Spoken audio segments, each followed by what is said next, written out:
Hi friends, சுந்தரி serial இன்னைக்கோட எபிசோடோட promo பற்றி பார்க்கலாம். ஸ்கிப் பண்ணாமல் கடைசி வரைக்கும் பாருங்கள். சுந்தரி சீரியலில் வந்து நம்ம நேற்று சொன்ன மாதிரி வந்து அப்போ தான் வந்து நினைவு திரும்பின உடனே நம்ம வெற்றிக்கும் சுந்தரியும் கல்யாணம் முடிச்சு வைக்க தான் கேட்பாங்கன்னு நேரத்தை சொல்லியிருப்பேன்.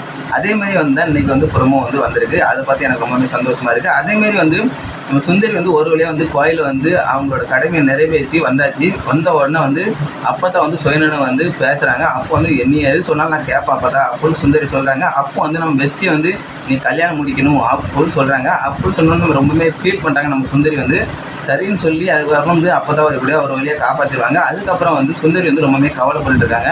எதற்கு எப்படி தான் இதுக்கெல்லாம் நடக்குது அப்படின்னு ஃபீல் பண்ணி நம்ம வச்சுட்டு வந்து பேசியிருக்காங்க. ஒரு பக்கம் வந்து கிருஷ்ணா வந்து நினைக்கிறாரு அந்த கார்த்திக் உயிரோடு இருக்கிறதையும் வந்து நம்ம சுந்தரி வந்து வாழ்க்கை எப்படி தான் இருக்கும், அதனால் வந்து அவனை சோழி பிடிச்சாலும் சரி விட்டு வரும் அப்படின்னு ஒரு பக்கம் வந்து கிருஷ்ணா வந்து மனசில் நினைக்கிறான்னு தெரியல. ஆனால் வந்து சுந்தரியோட வாழ்க்கையை வந்து அவனால் தான் இப்படி வீணாகி போச்சு. அதனால் வந்து கார்த்திக் இருக்கிறபடி நம்ம சுந்தரிக்கு வந்து இவ்வளோ பிரச்சனை வரதான் செய்யும். நம்ம வெற்றி சாரோட வந்து சந்தோஷம் வாழ முடியாது. அதனால் வந்து கிருஷ்ணா வந்து என்ன தான் பிளான் போட்டு என்ன தான் பண்ண போகிறான்னு தெரியல. அடுத்த எபிசோட பார்த்தா தெரியும். இதை பற்றி நீங்கள் என்ன கீழே கமெண்ட் பண்ணுங்கள். பிடிச்சா லைக் பண்ணுங்கள். பாய் ஃப்ரெண்ட்.